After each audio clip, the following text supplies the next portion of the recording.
Türkiye, Pakistan ve Orta Asya'daki Türkiye Cumhuriyetleri arasında, orada da Özbekistan'ın şahsında devam eden işbirliği çalışmaları var. Favori Mareşalim ya da favori adamım diyerek Asım Münir'i övdü. Şimdi Afganistan için işte imparatorluklar mezarlığı denir. Pakistan çok uzun yıllardır Afganistan kaynaklı terörizmi kendi ülkesinde karşıladı. Tabi haliyle Afganistan gündemden düştü. Amerika'nın talebi bütün uranyum araştırma merkezlerinin kapatılması. Bugün kullandıkları her bir mühimmat, en büyüğünden en küçüğüne, aslında Pasifik'teki bir çatışma için Çin'e karşı kullanmak üzere beklettikleri stoklardan gidiyor. İşte Körfez ülkelerinin bu süreçte ciddi zararları var. Hocam hoş geldiniz. Hoş bulduk. Teşekkür Siz ederim. Pakistan'ı iyi biliyorsunuz. Bugün Pakistan'ı konuşalım sizle. Ben direkt soruyorum. Masa neden Pakistan'da kuruldu? Şimdi şöyle, masanın Pakistan'da kurulmasının birkaç farklı sebebi var aslında. Birincisi, biraz daha geriye gidelim. Trump ikinci dönemde seçildiğinde Pakistan birkaç hamle yaptı. Bunlardan birincisi, Afganistan'da gerçekleştirilen ve 13 Amerikan askerinin öldürülmesiyle neticelenen bombalı saldırının faillerinden birini tutuklayıp Amerika'ya teslim etti veyahut da tutuklanıp işte hapis altına alınmasını sağladı. Hatta Trump bu durumdan o kadar memnun kaldı ki o yıl yaptığı kongre konuşmasında Pakistan'a isim vererek teşekkür etti. Çünkü Trump kendinden önceki selefi Biden'ı başarısız Afganistan politikaları nedeniyle suçluyordu. Bu öldüren 13 Amerikan askerin de Biden'ın beceriksiz Afganistan'dan çekilme sürecine bağdaştırmıştı. Bu bombalı saldırının failinin Pakistan tarafından yakalanması Trump'ı çok memnun etti. Bir ikinci hamlesi de şu oldu Pakistan'ın. Pakistan'ın kripto paralarla alakalı düzenleyici kurumu Amerikan menşeli ve Trump'ın yakın çevresi ve ailesiyle de ilişkileri olan bir Amerikan kripto para firmasıyla Pakistan'daki kripto para faaliyetlerine bir anlaşma imzaladı. Biliyorsunuz Trump kendisine yönelik bu tarz jestleri hiçbir zaman boş bırakmıyor. Orada bir hamle daha yaptı Trump. Bu meşhur ülkelere dış ticaret açığı verdiği veyahut da politikalarından memnun olmadığı ülkelerde biliyorsunuz vergilerde ciddi bir artış getirdi veya işte gümrük tarifelerinde. Pakistan'ın gümrük tarifelerini burada %29 gibi rakam olması lazım düşük tuttu. Bu aynı zamanda Hindistan'dan da daha düşük bir rakam ki yıllardır aslında Trump'a gelene kadar neredeyse Pakistan-Hindistan arasındaki ihtilaflarda Amerika geleneksel olarak Hindistan'dan yana tavır alır. Peki İran niye kabul etti? Mesela İran tarafından bakarsak Şimdi Pakistan. İran tarafından baktığımız zaman şöyle bir durum var. Biliyorsunuz bu son savaş başlamadan önce Türkiye bir masa kurmaya çalıştı. Ciddi de aslında teveccüh aldı ama İran son saniye bu görüşmeleri Umman'da yapmayı tercih etti. Hatta işte görüşmeye devam ederken de bombalandı. Evet. Yani saldırılar o zaman başladı. Bir de bu savaş devam ederken Pakistan, Türkiye, Suudi Arabistan ve Mısır arasında bir dörtlü mekanizma kuruldu. Şimdi bu dörtlü mekanizmanın en büyük özelliğini Orta Doğu'da, işte Pakistan'da bu coğrafyaya siyasi ve politik olarak dahil edersek bölgenin en güçlü 4 oyuncusu aslında Türkiye, Mısır, Suudi Arabistan ve Pakistan. Şimdi Türkiye'yi zaten İran zaten istemediği için Türkiye zaten masanın kendisine kurulmasında da böyle çok gönüllü ya da ön planda olmadığı süreçte kamuoyundan zaten bunu takip edenler iyi bilir. Mısır coğrafi olarak çok riskli bir yer. Zaten İsrail'in burnun dibinde ve İsrail'in operasyonel kabiliyetlerinin yüksek olduğu bir yer. Mısır, İran heyetinin Mısır'a sağ salim bir şekilde ulaşmasını beklemek biraz mümkün değildi açıkçası. Suudi Arabistan'da da yine aynı şekilde coğrafi zorluklar vardı. Bir de bu saydığımız 4 ülkede Sünni ülkeler ama bu 4 Sünni ülke arasında ciddi bir Şii nüfusa sahip olan tek ülke Pakistan. Bir de sınır komşusu. Pakistan'da ne kadar Şii nüfusu? Pakistan'ın Şii nüfusu aşağı yukarı %10. Yani en iyimser yukarıdan tahminler dahi %20 civarında ama ben %20 olduğunu düşünmüyorum. Çünkü %25 kişiden biri demek, ben Pakistan'da yaşadığım yıllarda böyle bir görünürlük görmedim. Yani her 5 kişiden biri Şii olduğu bir ülkede hani bu görünürlük daha fazla olurdu. Şiiler daha çok Pakistan'da işte Güney Karachi, Sint bölgesinde ve yukarıda Gilgit-Baltistan taraflarında yaşıyorlar. Hatta bu Hamenei öldürüldükten sonra Karachi'deki Amerikan Başkonsolosluğu basılmaya çalışıldı. Orada güvenlikler ateş açtı. 7-8 tane de Pakistan hayatını kaybetti protestocu o gösterilerde ama Pakistan çok çabuk o konunun üstünü kapatmak durumundaydı. Olaylar büyüse hiç istenmedik yerlere gidebilirdi ama Amerika için ikinci bir, yani 1979 İran rehine krizinden de dönülmüş de diyebiliriz Karachi'deki bu son olay için. Onu da böyle bir parantez içerisinde söylemiş olalım. Pakistan bundan ne kazanç elde edebilir masayı kurmadan? Şimdi Pakistan'ın bu masayı kurmasından ya da bu masanın Pakistan'da kurulmasından Pakistan'ın muhakkak ki elde edeceği avantajlar var. Birincisi şu. Şimdi gene biraz geriye gidelim. Tarihsel ya da işte yakın tarihteki perspektifi anlamak açısından. İmran Han döneminde Pakistan'da bozulmuş bir sivil asker dengesi vardı. İşte Pakistan'da uluslararası literatüre de geçmiş işte establishment denilen işte sivil, asker ve işte büyük iş adamları, büyük aileler üzerinden yürüyen bir düzen var Pakistan'da. İmran Han buradaki dengeyi kontrolsüzce her taraf yani bütün tarafların zararına ya da faydasına olmayacak şekilde bozdu. Zaten bu sürecin sonunda da İmran Han görevden alınarak biliyorsunuz cezaevine gönderildi çeşitli suçlamalarla. Bu olaydan 3 sene sonra 2022 Nisan'da görevden alındıktan sonra işte 2025 geçen yıl tam bu dönemlerde Mayıs ayının 6-7'sinde Hindistan ve Pakistan arasında bir 2-3 günlük artık ister adına hava çatışmaları deyin, ister kısa süreli bir savaş deyin bir çatışma yaşandı ve Pakistan buradan 7 Hindistan uçağını düşürerek ki bunların 3 tanesi Rafale, daha evvel sizlerin yayınlarında yine bunları konuşmuştuk. Uçakları düşürerek galip çıktı. Pakistan'ın bu çatışmadan galip çıkması, Trump'ın yeniden seçilerek iktidara gelmesi, Trump iktidara geldikten sonra az evvel bahsettiğimiz işte kripto para anlaşmaları, Trump'ın istediği bir teröristin teslim edilmesi, yine Amerika'nın yana yakala tüm dünyada aradığı işte nadir toprak elementleri, çeşitli mineraller, Pakistan'da da burada özellikle Belucistan bölgesinde geniş rezervler olduğu düşünülüyor. Buna yönelik Amerika ile Pakistan arasında 500 milyon dolara yakın bir rakamla bir iyi niyet anlaşması imzalandı. Şimdi Pakistan'ın bu geçen yılki Hindistan çatışmalarıyla beraber başlayan yükselen profili, Trump'a nasıl yaklaşacaklarını çok iyi bilen bir yönetim var Pakistan'da. Trump'ın Nobel Barış Ödülü'ne Pakistan tarafından aday gösterilmesi, Trump'ın hoşuna gidecek açıklamalar yapılması, siyasi gelişmelerde bulunması Pakistan'ın önünü açmış oldu. Şimdi Trump demişken, Trump sürekli Asım Münir'i övüyor. Görüşmelerde çok ön plana çıktı. Yanlış hatırlamıyorsam dün de İran'daydı. Böyle İranlılar da kucaklaşarak karşıladılar. Bu Asım Münir kimdir ve neden bu kadar etkili? Asım Münir ile alakalı aslında bilgilerimiz sınırlı. Şöyle ki Asım Münir işte bütün kariyerini ve ömrünü Pakistan Silahlı Kuvvetleri'nde geçirmiş bir Pakistanlı asker. Asım Münir'in kamuoyunca bilinir hale gelmesinin sebebi yine İmran Han aslında.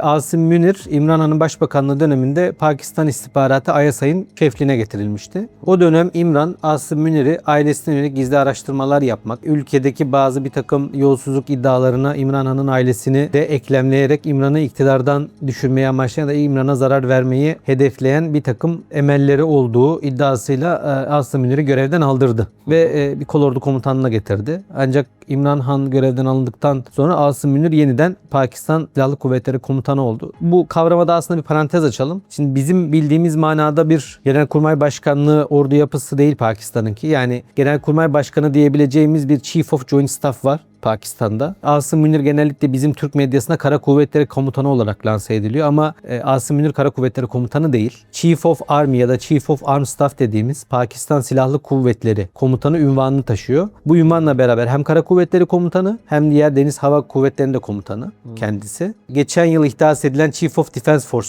birliklerinin de Chief of Defense Force diye oluşturulan yeni oluşumun da komutanı ve ikisini de bir arada tutan ilk isim. Zaten Chief of Defense'de yeni kuruldu. Onu da bir düzeltmiş olalım. Yani Asım Münir Kara Kuvvetleri Komutanı değil, Pakistan Silahlı Kuvvetleri Komutanı. Şimdi Asım Münir'in öne çıkmasının birkaç sebebi var yine burada. Geçen yılki Hindistan çatışmalarından sonra 3 defa Amerika'ya gitti Asım Münir. Bunun bir tanesinde Beyaz Saray'da Trump tarafından ağırlandı. İkincisinde CENTCOM komutanı Kurila'nın emeklilik törenine. Üçüncüsünde de Pakistan Başbakanı Shahbaz Şerif'le beraber özellikle bu işte az evvel bahsettiğimiz kritik mineraller konusunda Amerika ile müzakereler yapmaya gittiler. İlk gittiği Haziran ayındaki ziyaretinde özellikle İran'a dair malumat ve bilgisiyle Trump'ı etkilediği, o toplantıya katılmış, şahit olmuş veya işte bu toplantının çıktılarını takip etmiş uluslararası medya mensupları tarafından dile getirilen iddialar arasında. Zaten bu son görüşmelerde de, barış görüşmelerinde birkaç defa işte favori mareşalim ya da favori adamım diyerek Asım Münir'i övdü. Asım Münir ve şöyle devam edelim aslında Asım Münir'le. Şimdi Asım Münir'in,